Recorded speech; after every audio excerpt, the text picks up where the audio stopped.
So, I know it's been almost a week, I think. I kind of lost track of the days.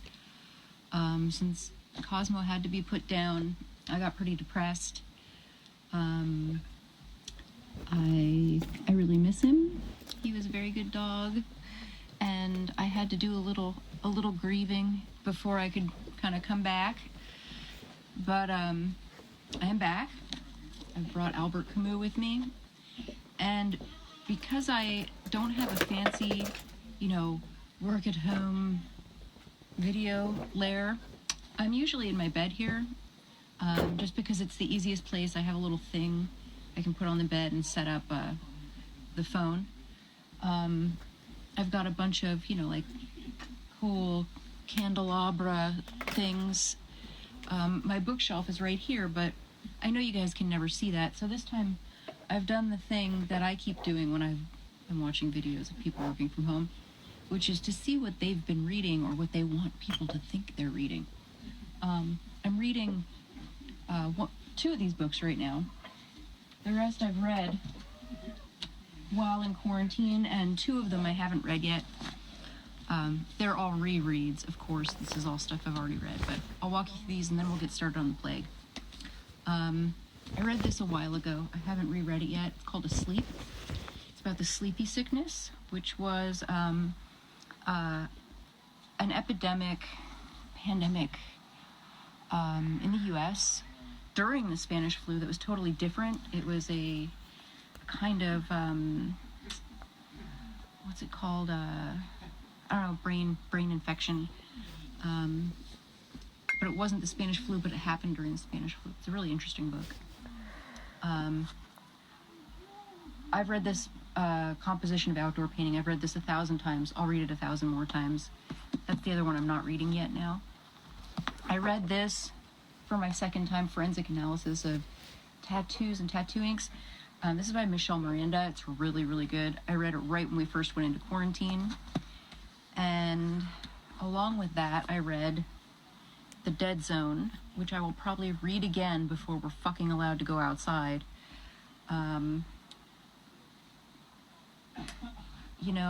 If only that kid in Home Alone 2 had done the right thing.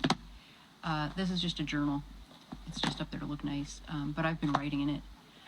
This book is one of the ones I'm reading right now. It's called Invisible Resistance to Tyranny. It's very right-wing, which is kind of fucking crazy, but it's Paladin Press.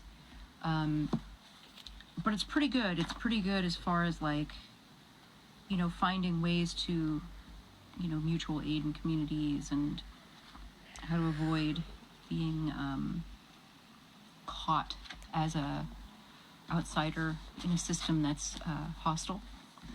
I'm planning to read this one before quarantine is over, Journey to the End of Night. I've read this before. I've read all of Ferdinand Celine's work. This is about World War I and his experience during World War I. It's interesting. And the other one I'm reading right now is The Great Shark Hunt, which, considering all of the politics we've got going on right now,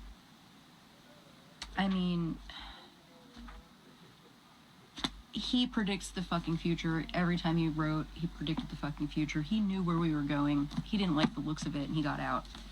Cannot blame him. It's a great book, though. He had he had the kind of access to Richard Nixon that very few opponents had. I can only hope there is somebody who hates Donald Trump that much in the campaign, close enough to have access to write a book like that. So returning to the plague, we left off. We had just started part 3 when we left off.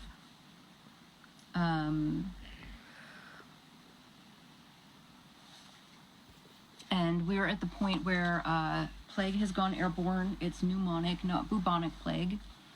The town is overwhelmed and losing their individuality, losing their personal griefs in this vast wave of the daily death toll. People are forgetting their loved ones who have been separated from them by the circumstances.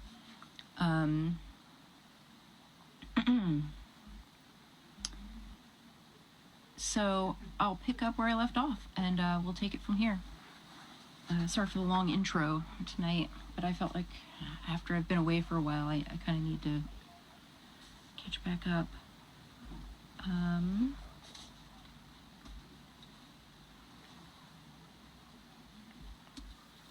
Even the most intelligent among them made a show, like all the rest, of studying newspapers or listening to the radio, in the hope, apparently, of finding a reason to believe the plague would shortly end. They derived fantastic hopes or exaggerated fears from reading the lines that a journalist had scribbled at random, yawning with boredom at his desk. Meanwhile, they drank their beer, nursed their sick, idled, or doped themselves with work, filed documents in offices, or played the phonograph at home, without being any different from the rest of us. In other words, they had ceased to choose for themselves. The plague had leveled out discrimination.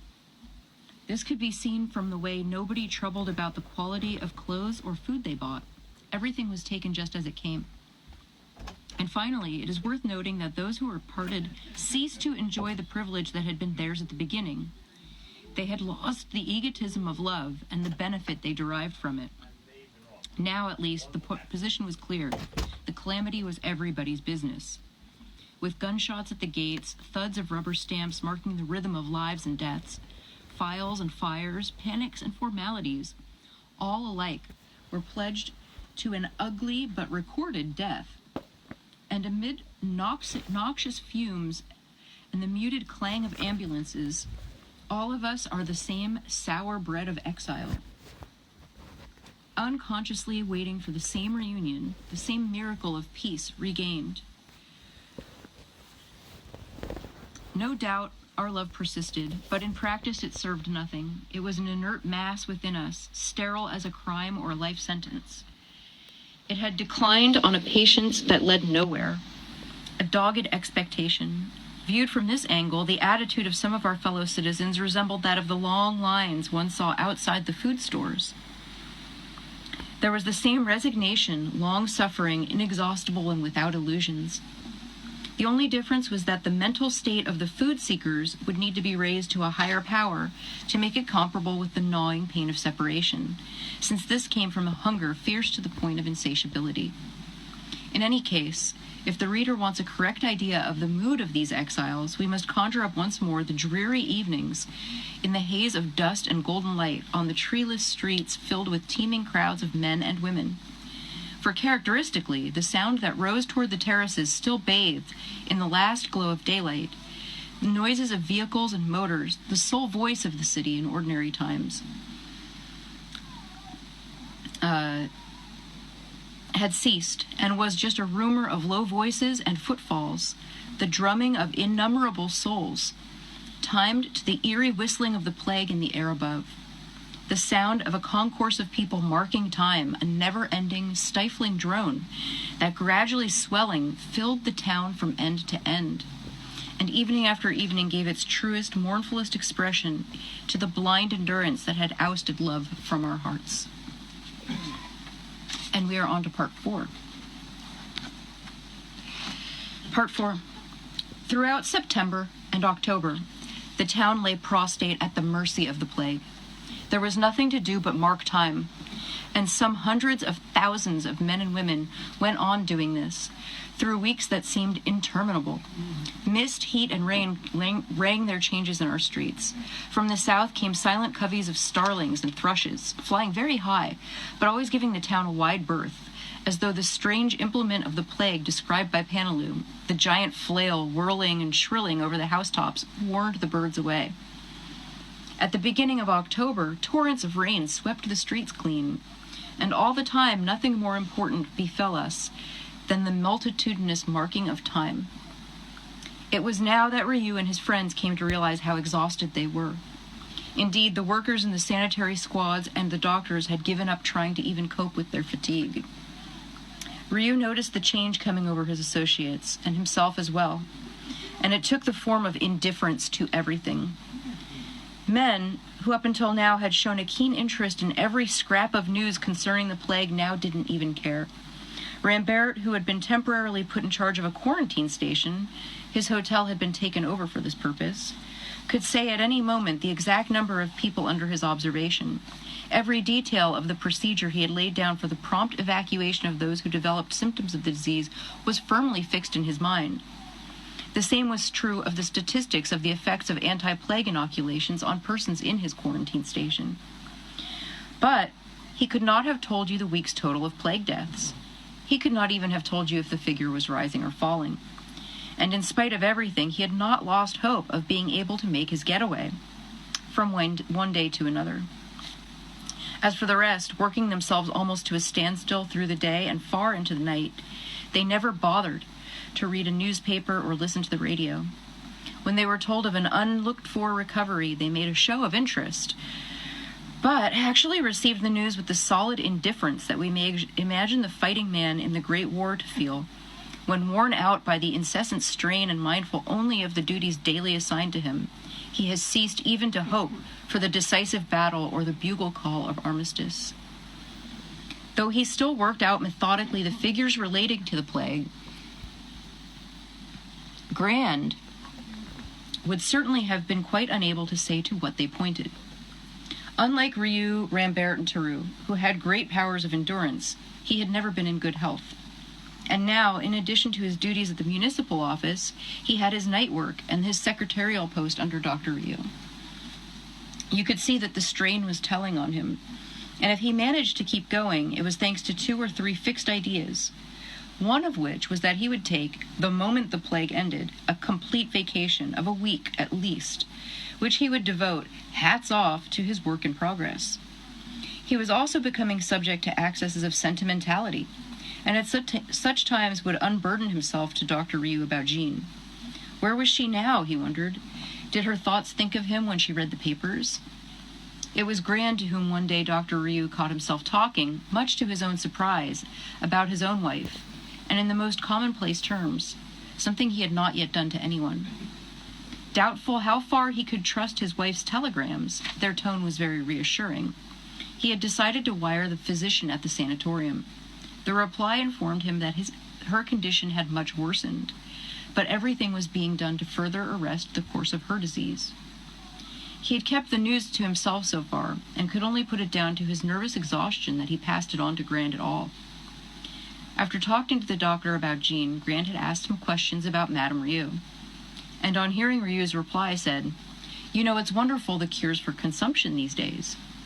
Dr. Ryu agreed, adding that the long separation was beginning to harm him. And what was more, he might have helped his wife make a good recovery, but as things were, she must be very, very lonely. And then he fell silent and gave only evasive answers to Grand's further questions. The others were in much the same state or worse. Tarou held his own better, but the entries in his diary show that while his curiosity had kept its depth, it had lost its diversity. Throughout this period, the only person, apparently, who really interested him was Cottard. In the evening, at Ryu's apartment, where he had come to live now that the hotel was requisitioned as the quarantine center, he paid little or no attention to Grand and the doctor when they read over the day's statistics. At the earliest opportunity, he would switch the conversation over to Cottard, or to small details of daily life in Oran. More than any of them, Dr. Castell showed signs of wear and tear. On the day when he came to tell Ryu that the anti-plague serum was ready, and they decided to try it for the first time on Oton's small son, whose case seemed completely hopeless, Ryu suddenly noticed, while he was announcing the statistics, that Dr. Castell was slumped in his chair sound asleep. The difference in his old friend's face shocked him. The smile of benevolent irony that always played on it had seemed to endow it with perpetual youth, but now, out of control, it betrayed its age and the wastage of years. Seeing this, Dr. Ryu felt a lump in his throat. It was by such lapses that Dr. Ryu could gauge his own exhaustion. His sensibility was out of hand. Kept under all the time, it had grown hard and brittle, and snapped completely now and then, leaving him the prey of his emotions. No resource was left to him but to tighten the stranglehold on his feelings and harden his heart in protection. For he knew this was the only way to continue. In any case, he had few illusions left, and fatigue was robbing him of even these remaining few. He knew that, over a period whose end he could not glimpse, his task was no longer to cure, but simply diagnose.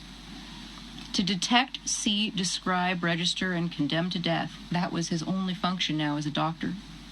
Sometimes a woman would clutch his sleeve, crying shrilly, "Doctor, you'll save him, won't you?" But he wasn't there to save a life. He was there to order a sick man's evacuation. How futile was the hatred he saw on their faces then.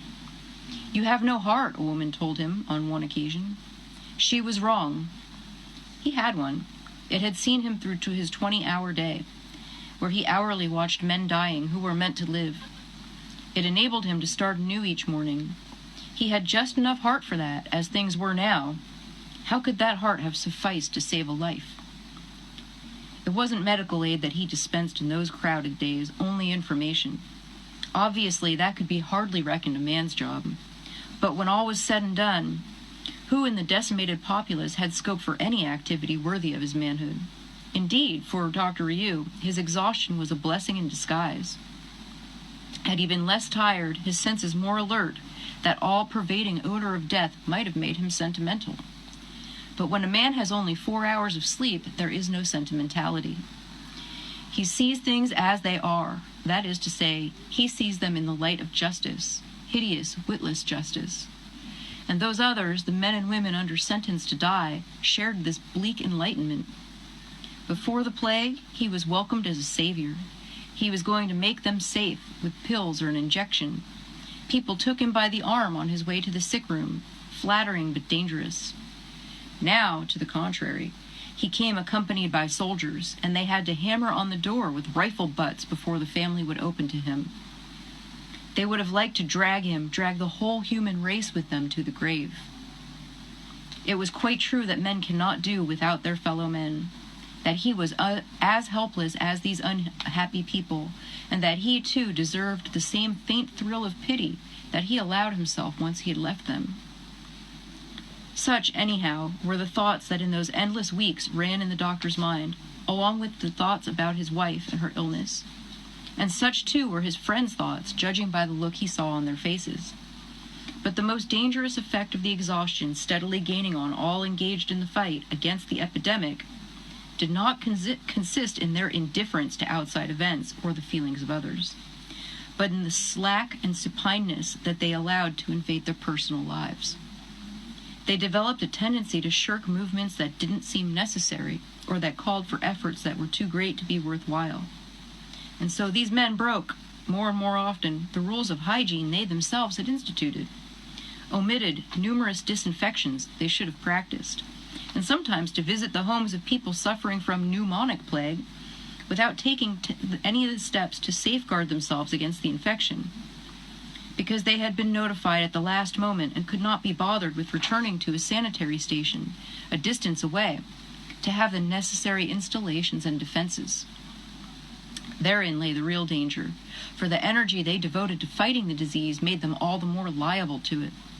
In short, they all gambled on their luck, and luck is not to be coerced. There was, however, one man in the town who seemed neither exhausted nor discouraged, indeed the living image of contentment and satisfaction. It was Cottard.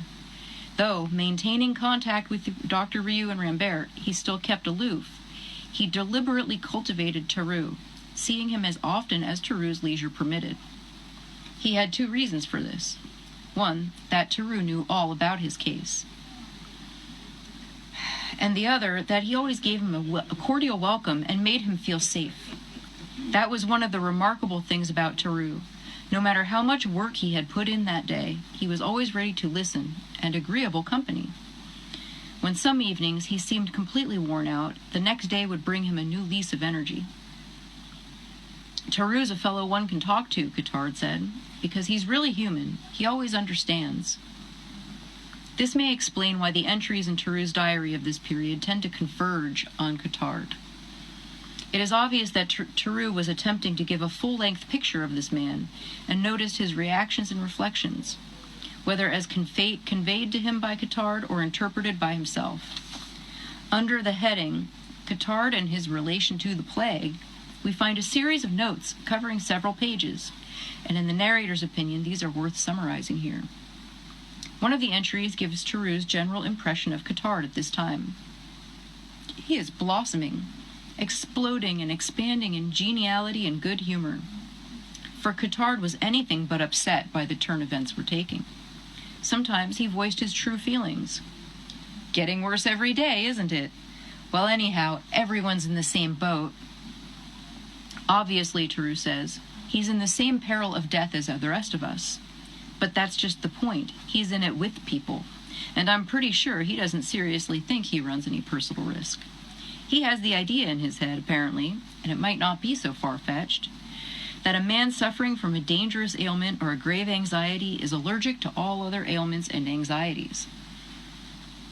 Have you noticed, he asked me, that no one has these two diseases at once? Let's suppose you have an incurable thing like cancer or galloping consumption or a broken heart. You'll never get plague or the typhus. It's a physical impossibility. In fact, you could go further. You ever heard of a man with cancer being killed in a car crash? This theory, for what it's worth, keeps Cottard cheerful. The thing he would most detest is being cut off from other people. He'd rather be part of a beleaguered, angry crowd than a happy prisoner alone. The plague had put an effective stop to all police inquiries, sleuthing, warrants of arrest, and so forth. Come to that, we have no police, no crimes, past or present, and no more criminals. Only condemned men, hoping for the most capricious of pardons, and among them, the police and criminals themselves. And so Cottard, if we can trust Theroux's diagnosis, had good grounds for viewing the symptoms of mental confusion and distress in those around him with an understanding and an indulgent satisfaction that might have found expression in the remark, "Talk away, my friends, but I had it first." What I suggested to him, let me wave to everybody, wave, hi. What I suggested to him, Theroux continues, that the surest way of not being cut off from others was having a clean conscience. He frowned. If that's so, everyone's always cut off.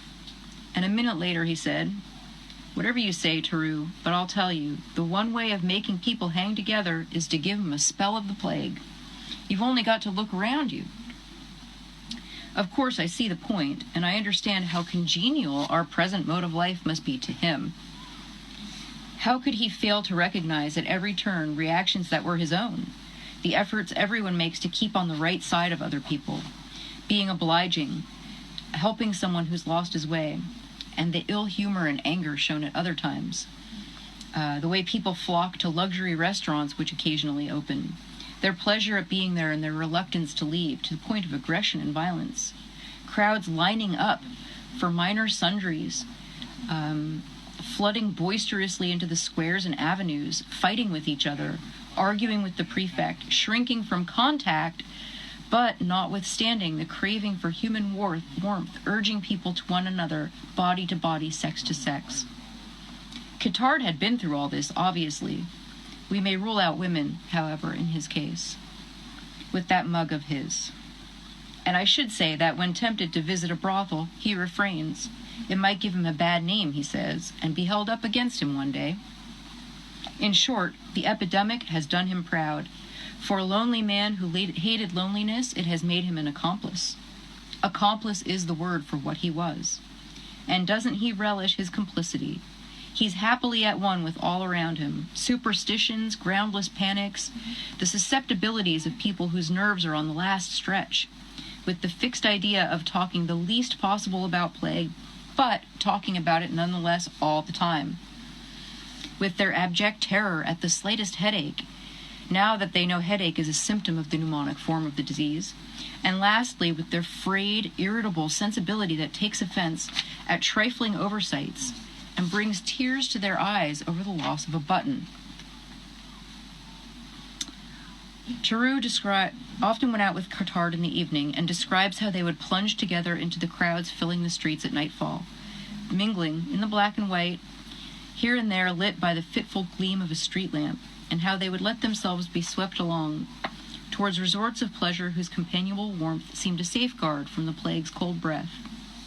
What Cottard had some months previously been looking for in public places, the frenzied orgies he had dreamed of without being able to procure them, these were now the quest of an entire populace. Prices soared inevitably. Never had so much money been squandered. And while bare necessities were lacking, and many were being kicked from their homes, never had so much been spent on superfluous nonsense. Every recreation of leisure, due though it now was to unemployment, multiplied 100-fold.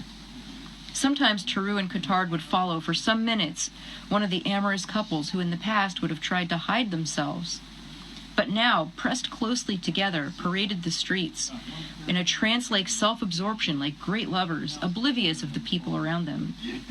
Cottard would watch them gloatingly. "Good work," he'd say. "Go to it. Spread it around." Even his voice had changed and grown louder, as Tarrou wrote. He was blossoming out into the congenial atmosphere of mass excitement, terror, large tips clinking on cafe tables, and love affairs shaping in alleys. I have brought us through to part 4. Wow. And that means that we've probably got 3 reading sessions left before this book is done. I've had technical difficulties with my phone again. This is the height of the plague. It's pneumonic, it's airborne, and the doctors have run out of... I hope it's the good version you end up seeing. Not run out of, but they're running low on necessary protective materials now. In order to get them, they have to drive miles sometimes, but they've been called to a house where someone has plague, so they're not going to drive miles to pick up a gown and mask. They're going straight to the house. They're all putting themselves at risk now. They've reached the point where the numbers are so high they've stopped keeping track themselves. They're relying on Grand to do it, and Grand is sort of losing it as well. Everybody's losing it a little bit, except for Cottard, the criminal who tried to hang himself. He is having the time of his life, because everybody's an asshole now. In part 4,